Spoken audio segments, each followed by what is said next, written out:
It's my pleasure this afternoon to introduce Ben Santer. Ben and I have known one another for quite a while. In fact, I was just thinking, Ben, we managed to survive a trip through the streets of Tucson, and I was at the wheel of the Crown Victoria, clearly the biggest vehicle I've ever driven. So we made it. Ben has been working in the very important area of climate change detection and attribution for most of his career. It's maybe not so easy for some of us to remember that there was a time when we saw evidence of rising global temperature, but the question still could be asked, can we conclusively connect this to human activities? And it was Ben's work that first made that connection. Ben has received many accolades, so I won't try to mention them all, I'll just mention a few. He's a member of the National Academy of Sciences.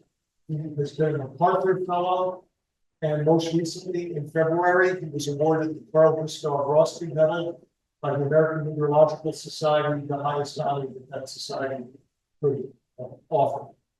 So we're really pleased to have Ben here today to tell us a little bit about the new dimension of detection and attribution that he's been working on. Ben. Thank you, Tony. What a pleasure to be here finally.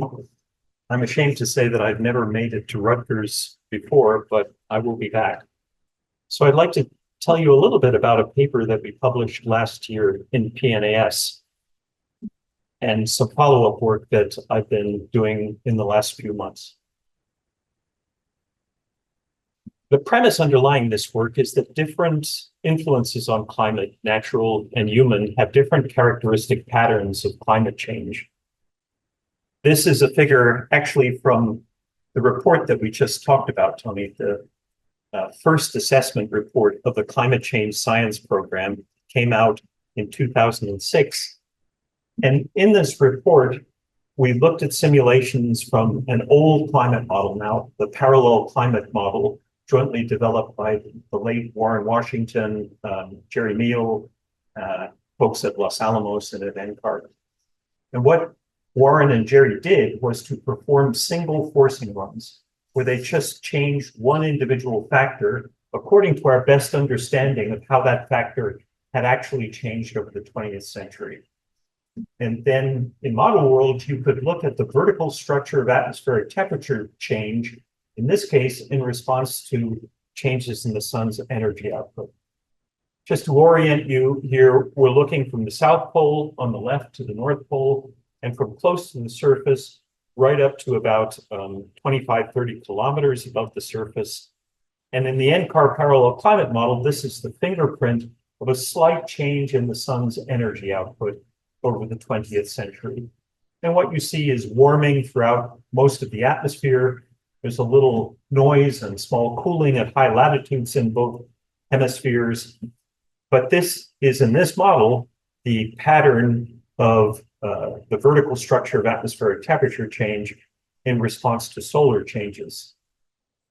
This is the same now, again, in parallel climate model world, but just changing volcanic aerosols according to our best understanding of how they changed over the 20th century.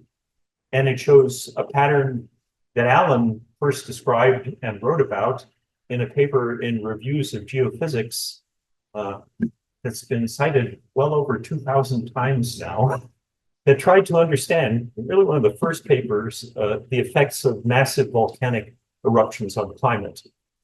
And this showed a canonical pattern of warming of the stratosphere, cooling of the troposphere. In the stratosphere, volcanic aerosol is scattering some of the incoming solar radiation. It's also absorbing some of the terrestrial radiation from the Earth and some of the incoming solar radiation and warming the stratosphere. Very different pattern from the pattern of response to the sun. This is the canonical pattern of vertical temperature change, again, in parallel climate model in response to human-caused increases in well-mixed greenhouse gases. The same thing, but for anthropogenic sulfate pollution. So for human-caused emissions in sulfur dioxides, most of those emissions were in the northern hemisphere, and you get this curious hemispherically asymmetric pattern of cooling in the troposphere. Anthropogenic sulfate aerosols scatter some portion of incoming sunlight back to space. What you see here is more cooling in the troposphere in the northern hemisphere in this model. And this was the signature of changes in stratospheric and tropospheric ozone in this model. I won't go into exhaustive detail about these different patterns of climate change. The main take-home message is they're different. And the notion is here that one could use these kind of differences in patterns to disentangle different forcings that have actually influenced observed climate change. So my involvement with this area goes back to what has been referred to as one of the most famous papers in climate science by Suki Minabe and Dick Weatherall, published in Journal of Atmospheric Sciences in 1967. And what Suki and Dick did is they took a very simple radiative convective model. So they're not resolving geography, they're not resolving latitude, just global mean, but they're looking at temperature changes at different layers in the Earth's atmosphere. They have convection, they have radiation. And in this simple climate model, they changed atmospheric CO2 from 100 to 300 to 600 parts per million. And when they did that, the model stratosphere cooled, with cooling amplifying the higher they got up in the atmosphere, and the troposphere warmed. This led to efforts by Alan and myself and a number of others to go after this signal in the observations and to try and determine whether this Minabe and Weatherall predicted pattern of CO2-induced tropospheric warming and stratospheric cooling was statistically identifiable, say in radiosonde data and later in satellite temperature data. So this is from Gavin Schmidt in Real Climate. People always ask, why does increased CO2 cool the stratosphere? And this is Gavin's explanation of that in simple terms. It's a bit more complicated than Gavin Schmidt portrayed here, but basically you have to look at the relative balance between absorption and emission, and that's what's critical to the temperature of different layers. You're also changing water vapor by heating the planet, heating the surface, and increasing the amount of water vapor in the troposphere. So there are a number of reasons that actually affect this warming of the troposphere and cooling of the stratosphere, but it's a robust feature of all climate model simulations. And again, I'm not getting into the details of the physics here, but we understand the basic physics reasonably well.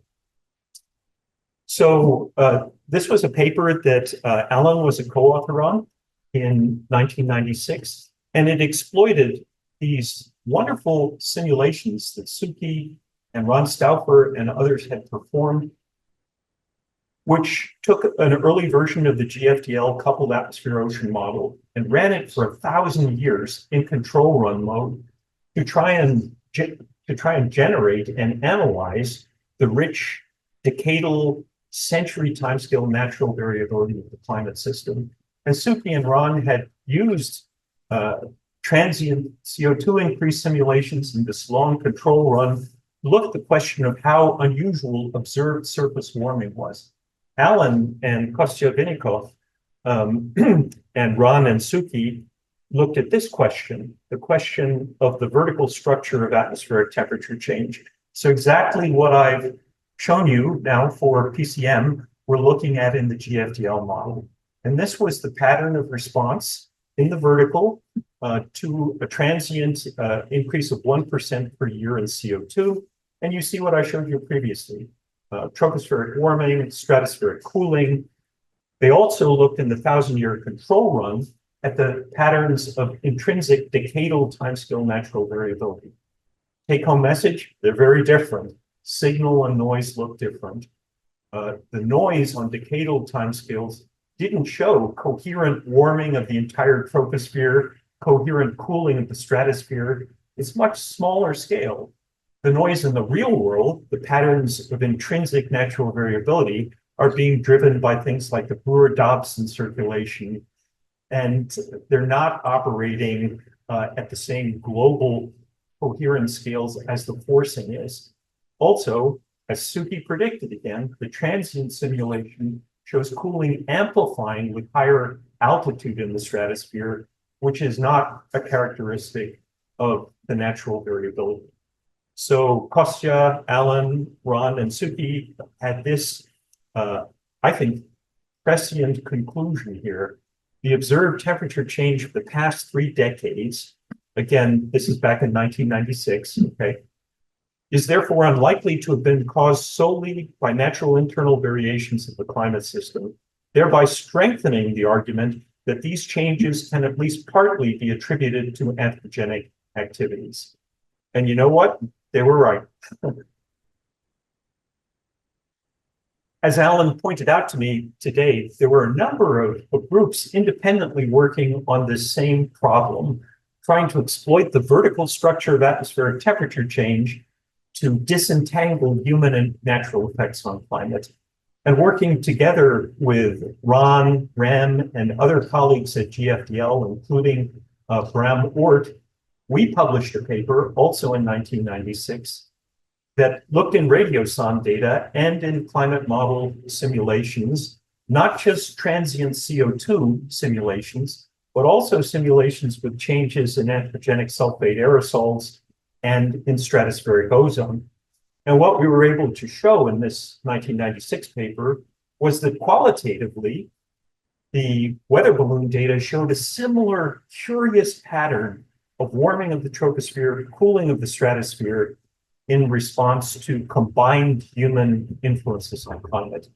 And our paper suggested that this pattern match between the simulations and observations was statistically significant. In other words, when we looked at control runs from 3 different climate models, among them the 1,000-year GFDL control run, we couldn't get this kind of pattern similarity on 30-year timescales by chance alone, by intrinsic variability alone.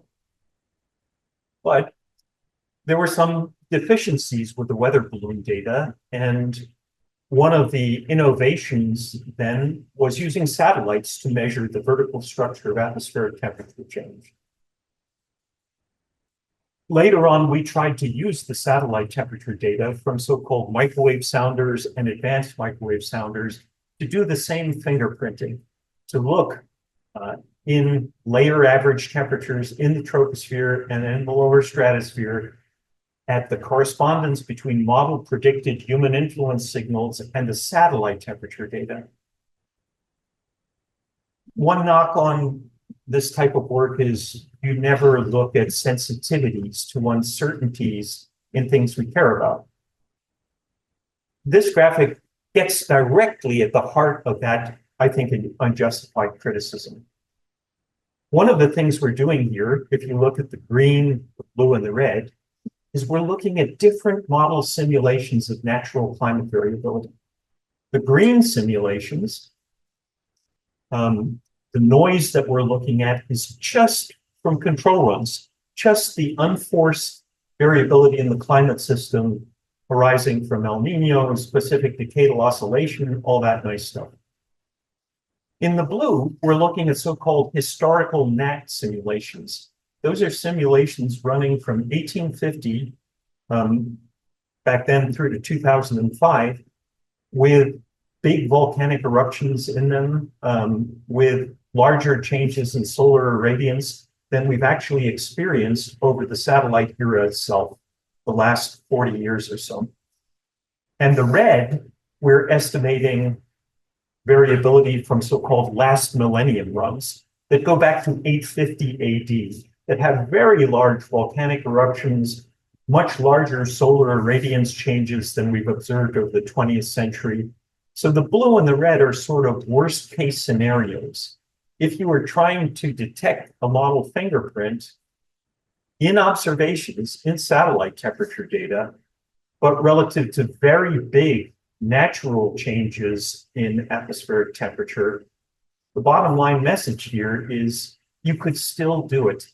So even in the red, even if you're using noise estimated over 1,000 years with very large volcanic eruptions and very large solar irradiance changes, the observed pattern and the model predicted pattern of the response to CO2 increases is unusual.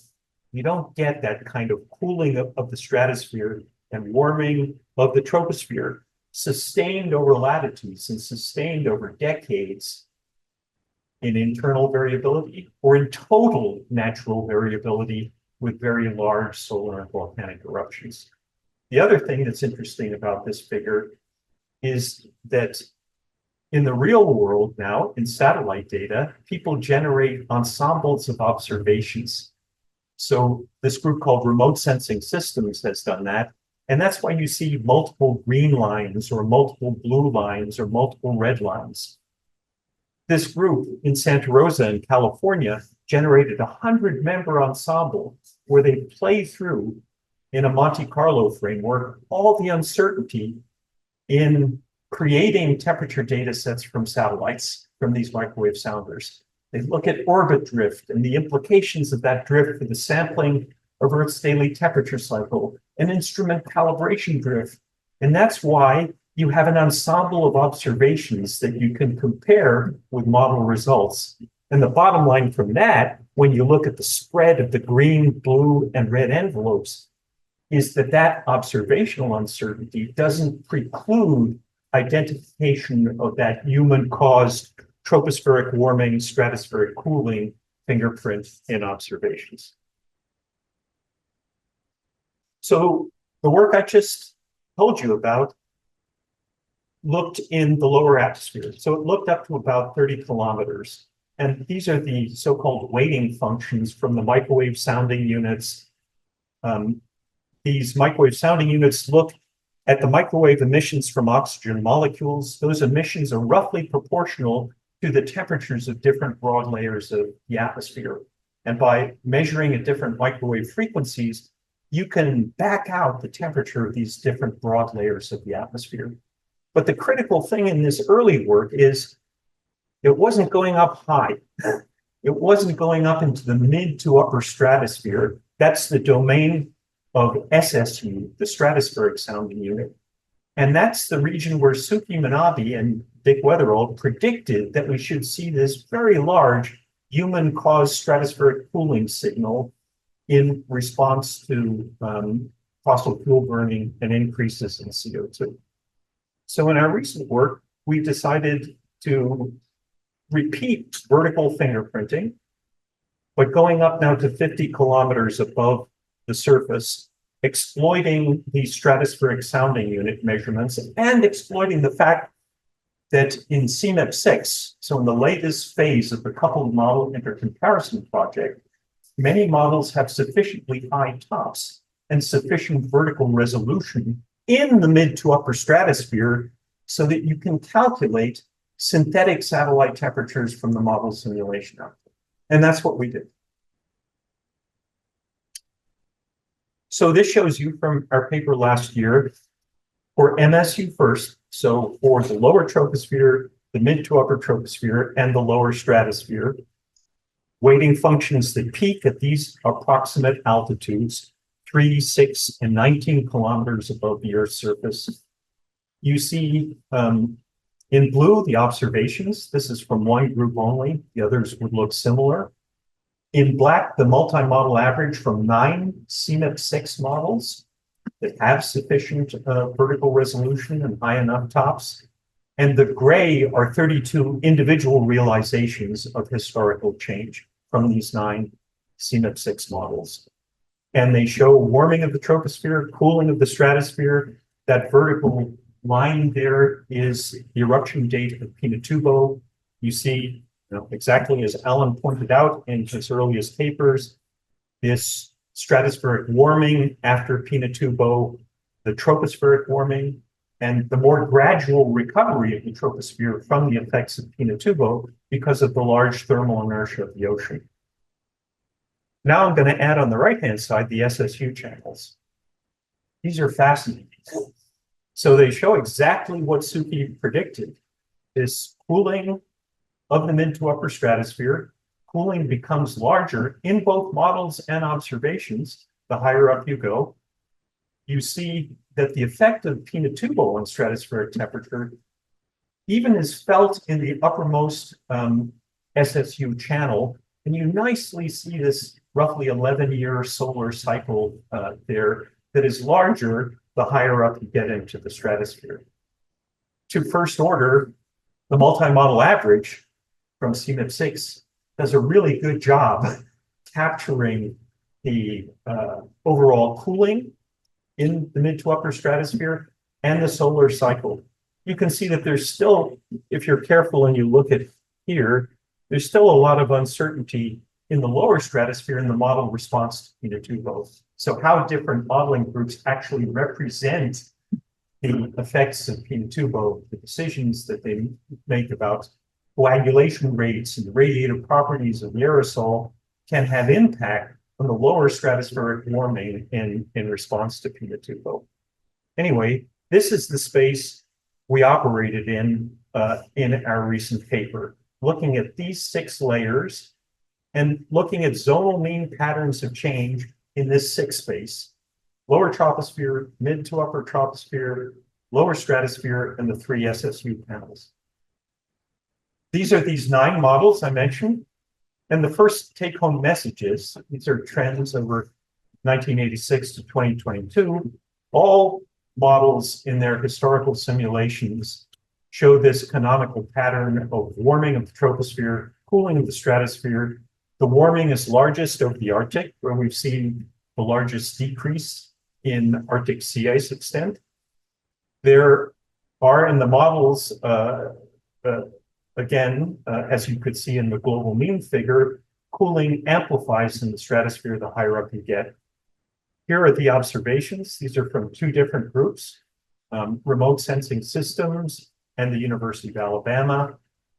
Although their tropospheric warming is a bit more muted than in the real world, for reasons we can discuss later, they show the same canonical pattern of warming of the troposphere, cooling of the stratosphere. So how might one do fingerprinting with this kind of information?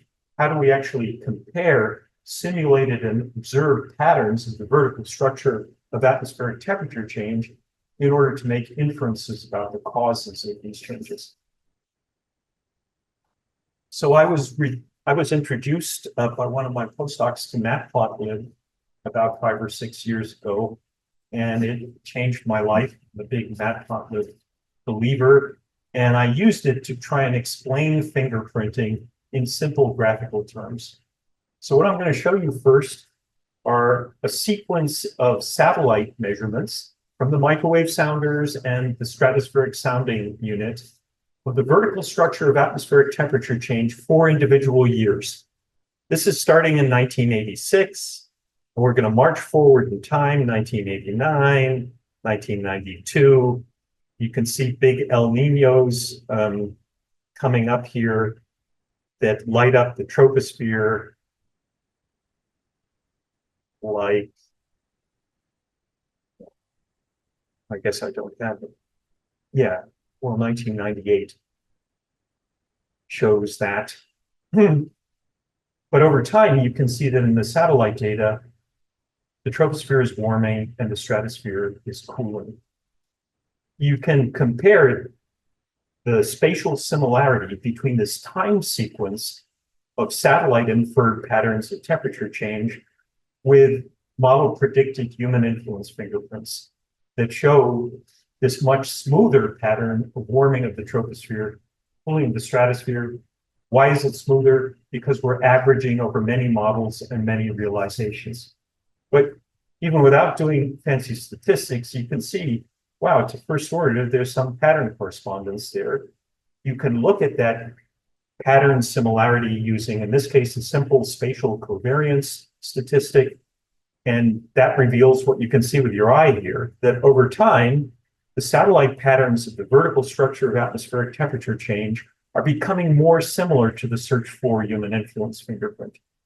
You can also see that if you look around 1991, there's this big dip, that's Pinatubo. Pinatubo is warming the stratosphere, cooling the troposphere, the converse of the searched for human influence fingerprint. You can see the 97, 98 El Nino event in there.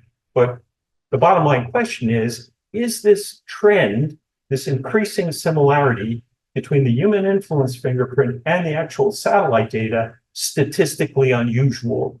Or could we have obtained it by natural variability alone? So to look at that, we have many thousands of years of data from control runs. And I'm just showing you, separated by 300 years, results from some of these control simulations with 9 different climate models. You can immediately see that they show a lot of small scale variability in the vertical structure of temperature change associated with anti-correlations between the tropics and the extratropics, Brewer-Dobson circulation. We'll just march through 3,000 years of these things. And you can do with the control runs exactly what we did with the actual satellite data. You can compare them with the human influence fingerprint, get some pattern similarity series. I'm only here showing the first, is it 350 to 400 years. You can fit trends to that pattern similarity series that are of the same length as the actual satellite data.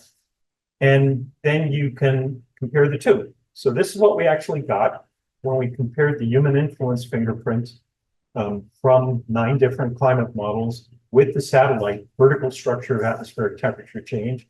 This is what we get when we compare the same fingerprint with intrinsic variability in the first 400 years of 3,500 years of control run data. And because we've got 3,500 years, we can build up a distribution that looks like this of the pattern similarity between the fingerprint and natural internal climate variability on 37-year timescales. That's where it sits. Looks nice. It's symmetrical about 0, which tells you that the chances of getting positive agreement between the fingerprint and natural variability are about the same as the chance of getting a negative trend due to the chance correspondence between the fingerprint and natural variability. But this is where the actual correspondence between the fingerprint and the satellite data resides. So this sort of tells you what you could see with your eyes. It's virtually impossible to get the kind of agreement we saw between the human influence fingerprint and the satellite data by natural variability alone. Why? Well, again, I think part of the answer to the question, why are the observed changes so unusual, is that natural variability, as inferred from many, many years of model control runs, gives you this small scale structure, these anti-correlations between the tropics and the extratropics, or between the 2 poles. It doesn't give you anything that looks like this coherent Manabi predicted human influence fingerprint. Well, I hear you say, I think the model-based estimates of natural variability are crap, Dr. Santer. And that's why you're getting the result that you showed, because those model-based estimates of internal variability are fundamentally deficient. Well, we kick the tires in this kind of work, and we routinely look at that possibility. This is from a paper we published a couple of years ago, where what we're doing is exploiting the power of large initial condition ensembles, like from CESM1, CESM2, where you take one climate model and you run it many, many times with different initial conditions, and you get, in simulations of historical climate change, estimates of the envelope of possible changes that we might have seen in the real world. You can average over those individual 40 or 50 realizations, 40 for CESM1, 50 for CESM2. You get an estimate of the true externally forced signal in something you care about.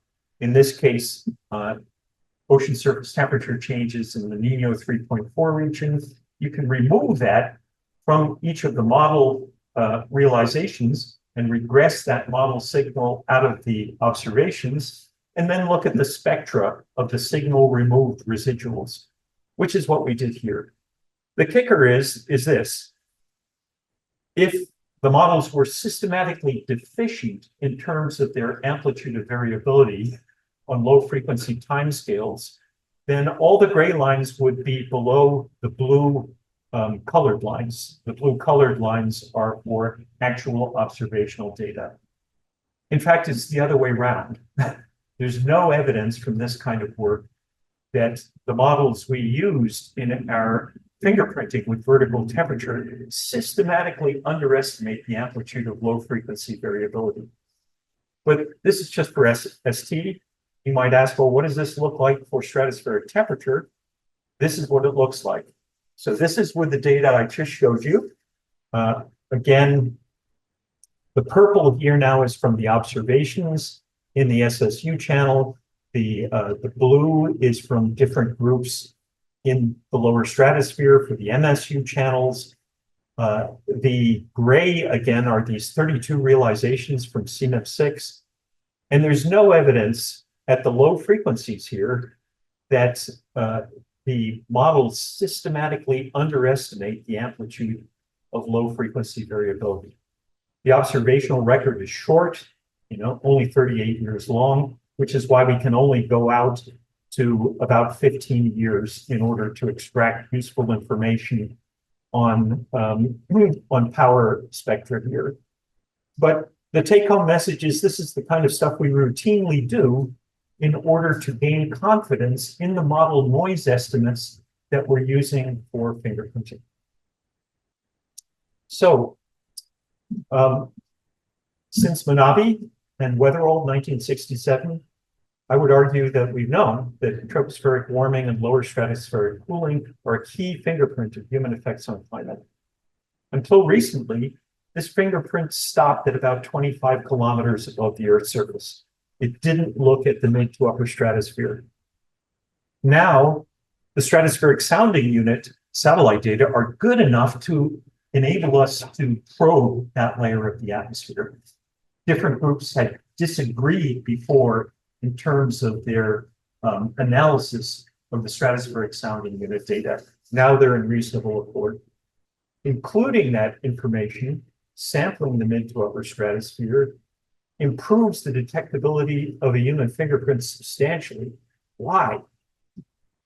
Again, as Manabe predicted, that mid to upper stratosphere, 25 to 50 kilometers above the surface, is where there's a large human-caused signal. The noise of natural climate variability is relatively small. And as I've showed you, the patterns of signal and intrinsic variability are very different.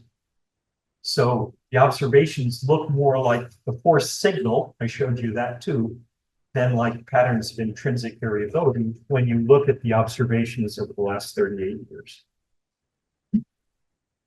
It's now virtually impossible, I would argue, for natural causes alone to explain what we've measured and monitored in terms of the vertical structure of atmospheric temperature change, confirming the early work by Alan Kostyavnikov, our group.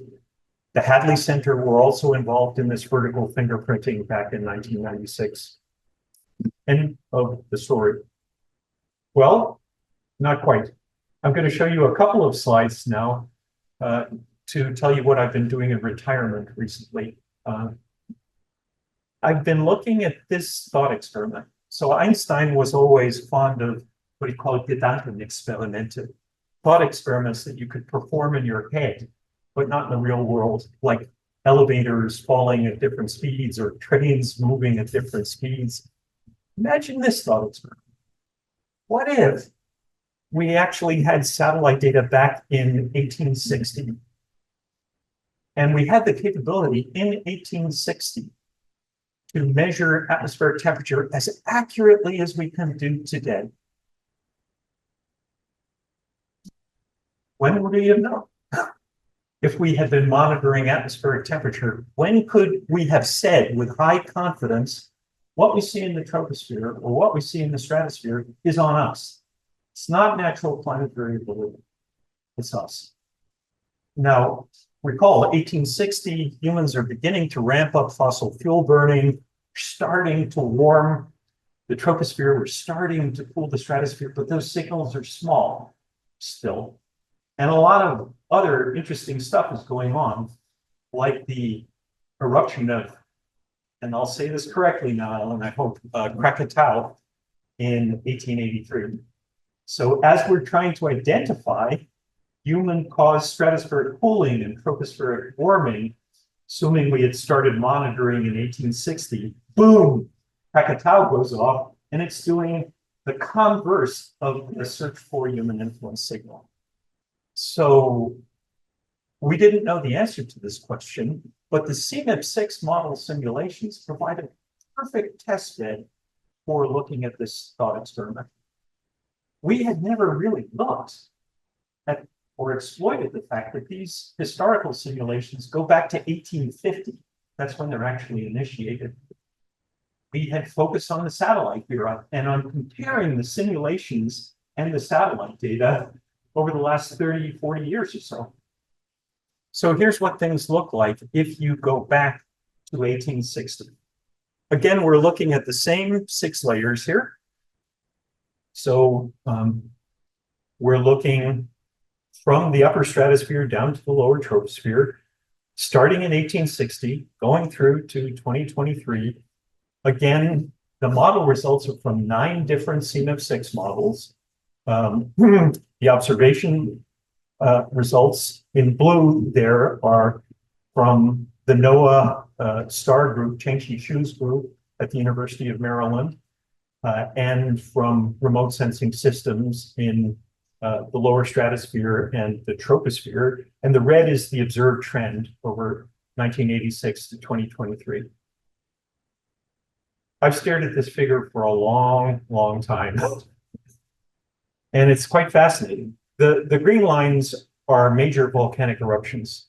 So this is Krakatoa, Santa Maria, Nova Rupta.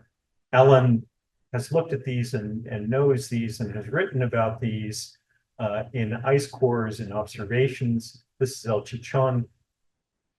Sorry. This is Pinatubo here. This is the Australian wildfires, so-called New Year's wildfires, and this is Hungatanga. What you can see there is even at the beginning here, the stratosphere is already beginning to cool. And you can see these nice, roughly 11-year cycles. Their amplitude is larger the higher up you get into the stratosphere. That's the effect of solar forcing that you see there. You see the stratospheric warming and the tropospheric cooling after major eruptions. But this is the question here. How long would it have taken, particularly given that Krakatoa was here in 1883, to identify a human effect on climate? And remember, up there, we're operating in a high signal, low noise environment. So the noise of intrinsic variability is relatively small. And the answer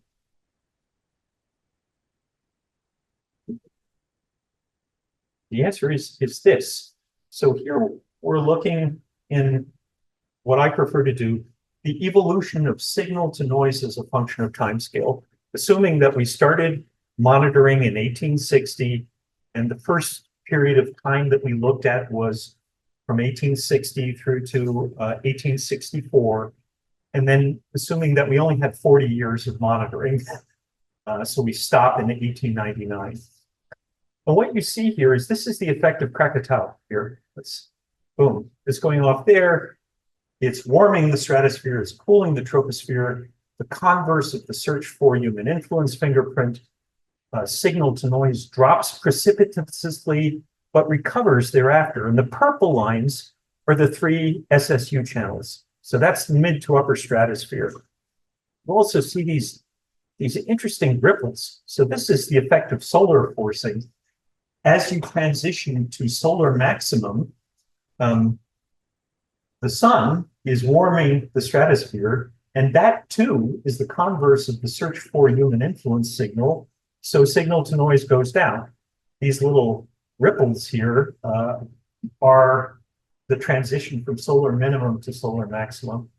But the remarkable thing is that every one of the purple lines, 32 lines from 9 different climate models, rises above this nominal 1% significance level before the end of the 1900s.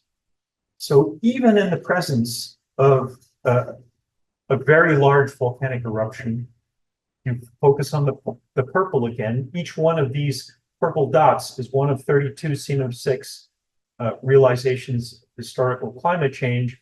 On average, we could have identified a human effect on stratospheric temperature by 1887, 27 years after the start of monitoring in 1860. So the reason I say this is, and this is the final slide, understanding that humans are affecting climate is not just a new thing. We could have known a long, long time ago that something unusual was happening. And indeed, we've done this thought experiment not only with global geographical coverage, but also looking only at northern hemisphere mid-latitudes, where we started having weather balloons and lots of upper air observations in the 50s and 60s. And even in that limited domain, in this thought experiment, you only had observations there and not globally. You could have identified a human effect on stratospheric temperature by about 1894. Again, why? It's because that part of the world, as predicted by Manavi and Weatherald, is a high signal, low noise environment. Patterns, human-caused climate change, showing this amplification of cooling as a function of height, latitudinally coherent cooling, are unusual. Natural variability can do that. So thanks very much, and be happy to answer any questions you might have. Thanks very much, Ben. I guess we'll take some questions in the room. I don't know if there's any questions online, but I'll let us know if it is. So who wants to start? Yeah.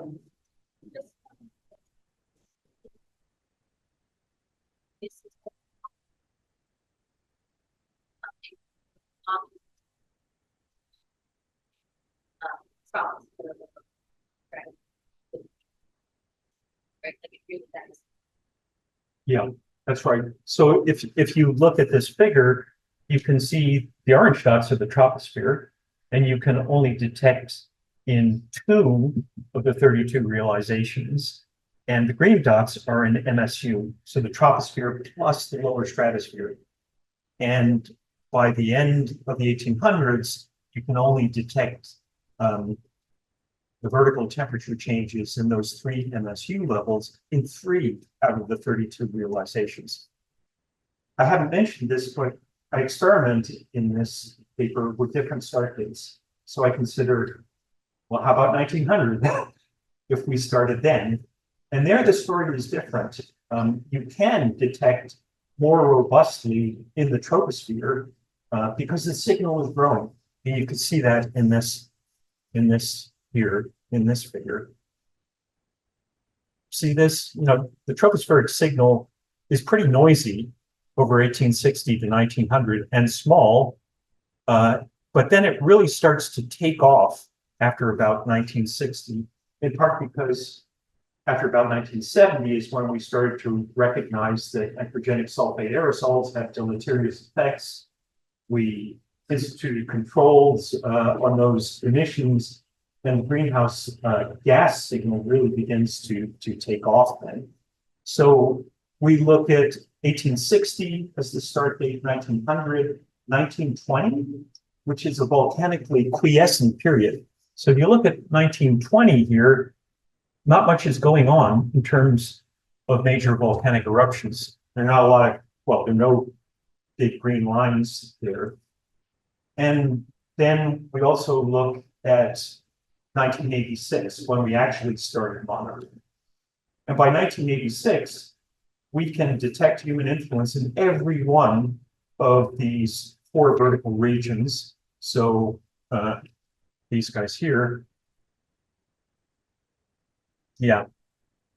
By 1986, we're detecting in every realization in every set of vertical layers we're considering, and in every geographical region, global, northern hemisphere, southern hemisphere, northern hemisphere, mid latitudes only, no contest. Natural variability can't explain the patterns of change that we're seeing. To me, what this has revealed is that you can learn a lot about how things that actually happen in the real world, like big volcanoes or solar variability, and changes, as you can see here, in the amplitude. Look at this. Look at the SSU channel 3. Look at the change in the and this is in the forcing that CNIP6 models use. You know, the amplitude of the 11-year solar cycle is small, and then it gets larger. And that's actually in the total solar ratings that the CNIP groups used and prescribed in these simulations. So what you can see is the impact of that on signal detection for various assumed start dates. And I guess what I've learned here during my stay in Rutgers is we can do this kind of thought experiment with sea level or with ocean heat content. And in the case of sea level, we actually have some observations that go back quite a while from tide gauges. So one can play these kind of what if games with many, I would argue, understudied attributes of these model simulations. Again, most of the focus has been on the satellite era, not on the early stages of these simulations. Well, what I'm arguing is we can learn a lot from looking at detection in the 1800s and 1900s. Does that make sense? And Ben, I guess the thing that's nice about sea level is that, first of all, you have less noise in the ocean, particularly when you get into the subsurface. But also sea level is integrating over volume. So even if there is local noise, that local noise is reduced when you look at the global signal, which I guess is why the trend in sea level is evident even in those early periods, late 19th, early 20th century. Yeah, I think we can learn a lot by doing this with sea level and ocean content. Ocean heat content, for example, it's interesting. So in my case, the mid to upper stratosphere is a high signal, low noise environment. The upper ocean is a high signal, but high noise environment. The deeper down you go into the ocean, the more intrinsic variability decreases in amplitude, but the signal also gets smaller. So I think you have to do the signal to noise in the vertical in the ocean in the same way we've tried to do it up here in the atmosphere to understand these issues of detection time in models. Another thing is that, you know, the signatures of Krakatau and Pinatubo are longer lasting in the ocean. It's not the favorable environment in the stratosphere where the volcanic aerosol is recovering to background levels relatively quickly, and temperature in the stratosphere is recovering relatively quickly. In the ocean, you have longer lasting naturally forced signals, so you'll get a different perspective, I would argue, on signal detection if one tried to do this kind of work in the ocean. Does that make sense? Yep. Any questions? What? Probably not optimistic. Suppose that we actually started really reduce meaningfully fossil fuels. Would that same 45 kilometers apply in the other way? Which how long would it be before we come back to the same? You're sitting next to the guy who's probably the best person on the planet to answer that question. But one thing, before I'll let Ellen answer, I just wanted to show you one figure. We didn't only look at the past, we also looked at the next 25 years. So what did the same 9 CNIP6 models tell us about the projected changes in stratospheric and temperature? Stratospheric and tropospheric temperature out to 2050. Spoiler alert, they're big. Again, this is without any kind of geoengineering intervention. And if I'm good, then I should be able to pull this up.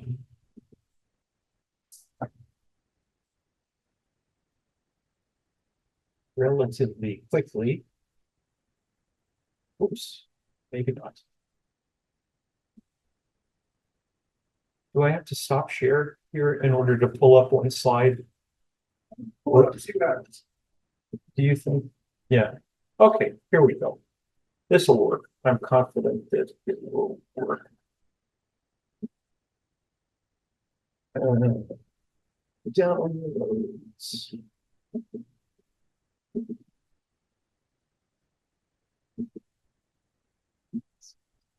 Sorry, it's worth thought experiment figures. It's long.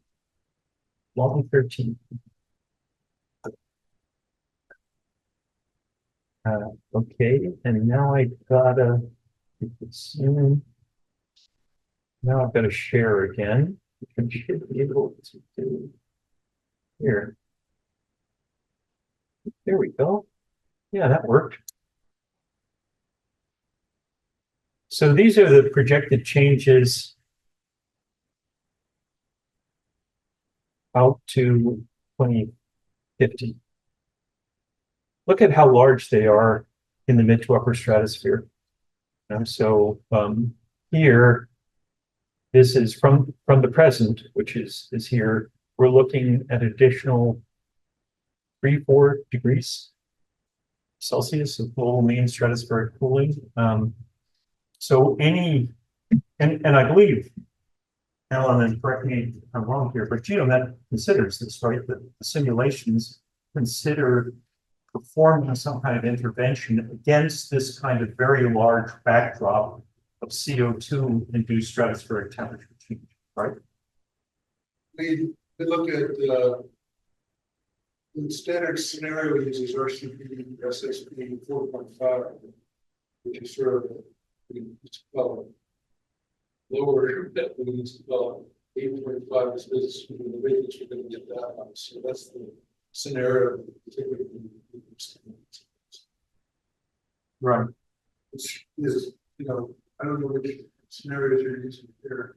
This is 8.5, and problem with not using the lower scenario is we rely on this PLEV 32 data, and that's only available for certain SSPs and for certain NIPs. So the data I used here were from AeroChem in order to simulate synthetic SSU temperatures. Unfortunately, those outputs are not available for all SSPs, which kind of restricts the number of models to look at. So if one had used SSP 4.5, the magnitude of the stratospheric cooling would be smaller, but it would still be appreciable over the next 25 years. I guess the point here is that under this scenario, SSP 8.5, the projected changes over the next 25 years are much larger than from 1860 through to 2023. Want to prevent the stratospheric cooling, you could push the aerosols in there. But I don't think that would be a good idea for no reasons. Yeah.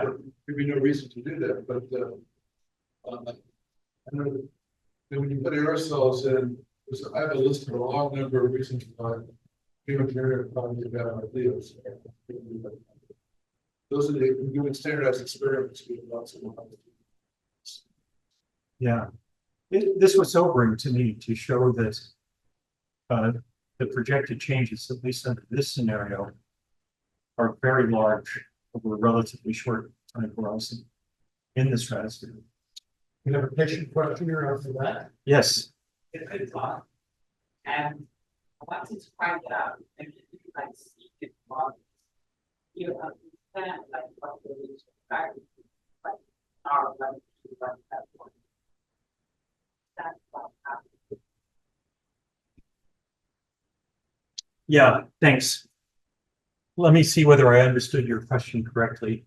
So there's this identifier in the model runs that tells you what realization, so that's the R identifier.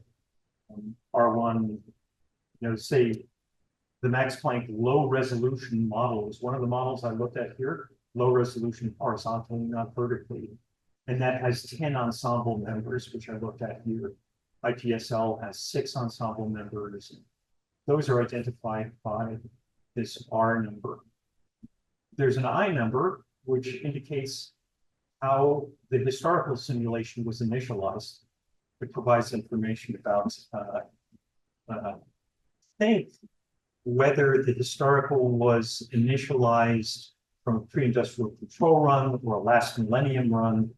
And the F provides information about forcing, because some modeling groups used alternative estimates of natural and anthropogenic historical forcings. And that's sort of encoded in the F number. So it's a complex kind of taxonomy. But you need to understand that taxonomy in doing this kind of work. What's the difference arising purely from initial conditions or from initialization procedures?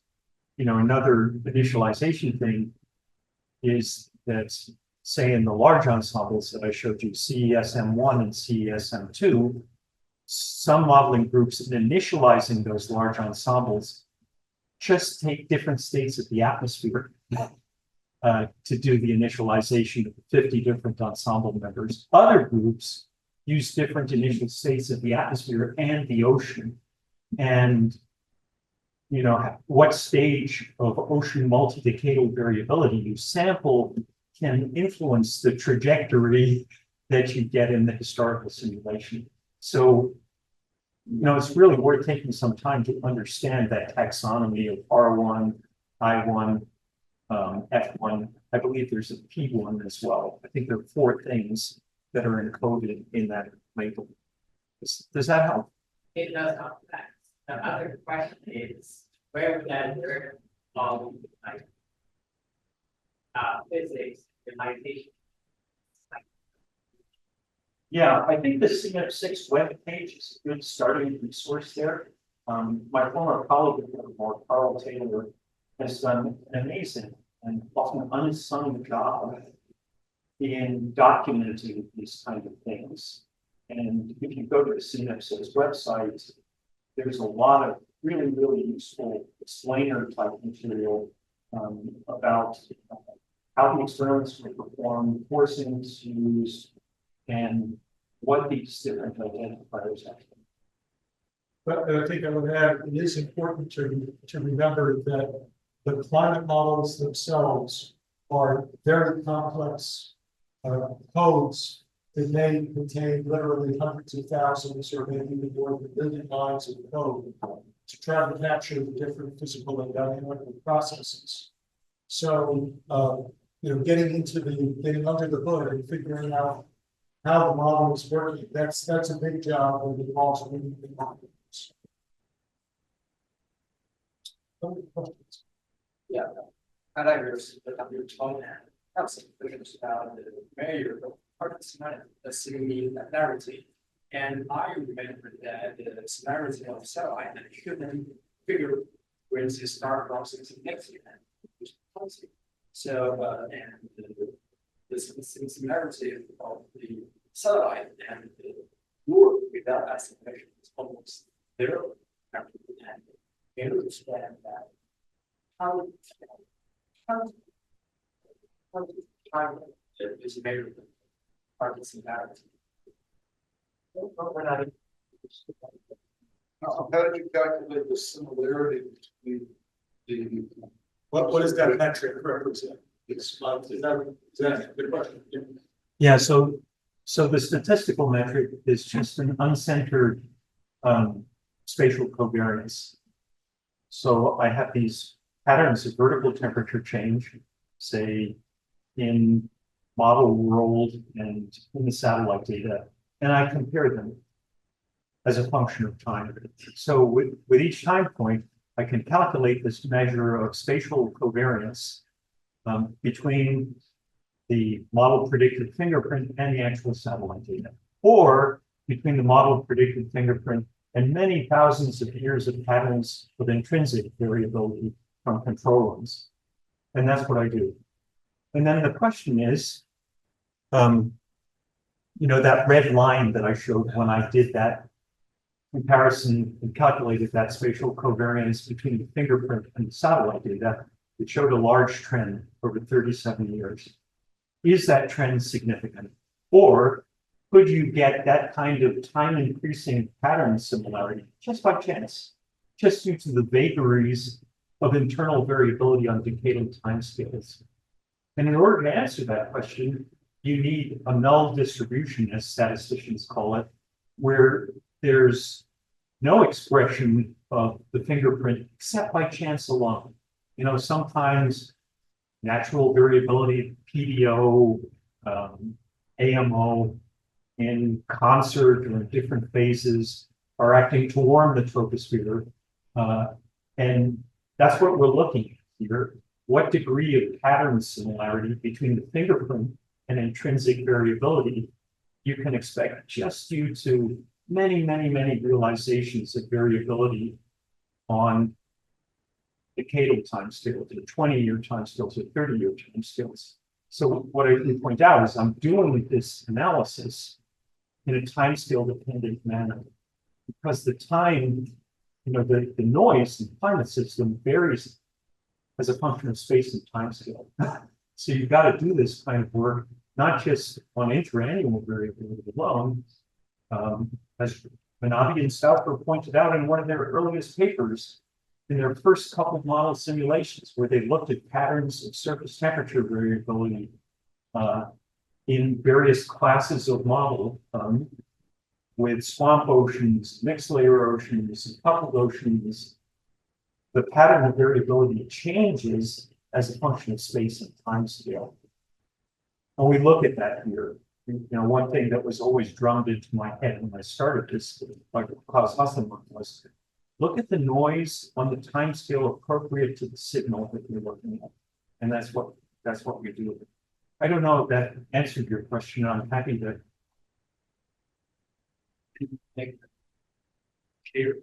Because I see the mayor is still human here. The curve, smartphones in the mix, and can expand the video into you. Oh, yeah.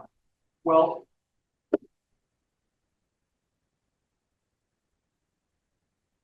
I get your question now. Let me see if I can bring this. Let me see if I can bring this up, if that's okay.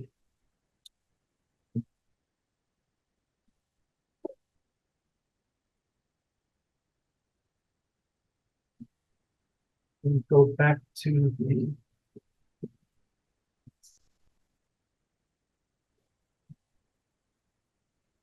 Here we go. Okay, maybe this will help. Perfect. It's actually this one here. Okay, good. Share the screen again.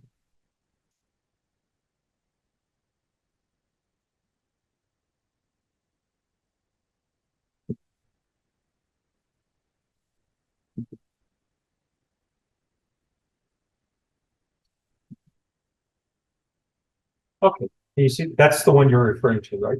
And you're asking, why is it negative down here? So this is 1985, 1986. And what we're doing is we are looking at temperature changes over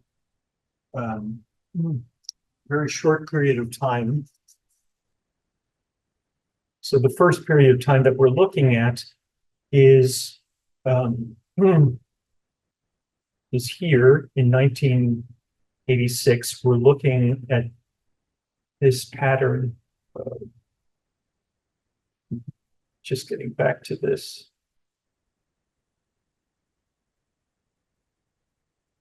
Yeah, just to remind you, so this is 1986, right? It's negative because in 1986, relative to the long-term mean, stratosphere was warm. Was there an El Nino back then? And the troposphere was cold. That's the converse of the search for human influence fingerprint. And that's why we're getting negative value for that spatial covariance statistic, because the fingerprint and this particular pattern are anti-correlated. But over time, as I showed you, this is the same thing. So this is why there's this dip here, 1899, 1992, but then we start changing the pattern in the observations, cooling the stratosphere, warming the troposphere.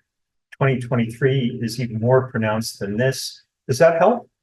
So that's why we're getting this complex behavior in the spatial covariance, why it's initially negative. And again, this big dip here is the effect of Pinatubo. And I guess another key point that is that the way these anomalies are calculated is relative to the mean from 1986 to 2022. Exactly. So at the beginning of the record, the stratosphere is warmer than that long-term average, and the troposphere is cooler, but by the end, it changes around. Exactly. Yeah. Sure. I don't think there's any limit on the number of questions. Only limit on the patients or the person being asked. Oh, that's It's 37 years of science data, and I think it's out in the aviation. Yes, and because when I use that stuff, then I found that there are a lot of errors in the data. So we can say if we turn 9 times, there's not actually not the tech, the data from the South America. It's solid bags, it's net. So my question is, how do you assess these errors? Well, we're not using here our data. We're using microwave sounding data from 3 different groups in the troposphere and lower stratosphere. Those 3 groups are Changing Shoes group at the University of Maryland, Remote Sensing Systems in Santa Rosa in California, and the University of Alabama, so at Huntsville. And in the stratosphere, we only have the SSU measurements from Changing Shoe at the University of Maryland. So that's the hand that we were dealt, essentially. Now, the SSU measurements, independently, a group at the Hadley Center led by John Nash has developed a data set, but that does not have the spatial coverage. It's only at global mean kind of levels. And for a long time, the Hadley Center SSU data and John Nash's Hadley Center data and Changing Shoes data didn't agree. David Thompson wrote a paper about this called The Mystery of the Stratospheric Trends in Nature in 2012. But Changing Shoe and John Nash got together. They understood then over time why they differed, and their results for the mid to upper stratosphere are now in good agreement in terms of estimates of observational change, which is why we felt that we could do this work last year. In general, my philosophy has been that if you have a way of looking at observational uncertainty by looking at estimates from different groups, you do that. And that's what we did here for the troposphere and the lower stratosphere. For the SSU, we only have, again, this one group that provides us with the spatial information that we need for fingerprinting. I'm starting in 1986 here because the SSU data does have gaps in some channels prior to 1986. And I didn't want to have those gaps affect these kind of model data comparisons. So the bottom line is, are you right and are we right to be concerned about problems, deficiencies in observations? Absolutely, all the time. And where alternative estimates exist that are credible for something you care about, use them in this kind of fingerprint work. Don't assume that one group's estimates are the truth. That's more difficult to do though with SSU, given that only one group up to now really provides the pattern-based information that we need. I don't know if that helps, but you know, I would say another thing that gives me some confidence in those measurements is this. Getting back to the thought experiment, I mean, I was kind of really surprised.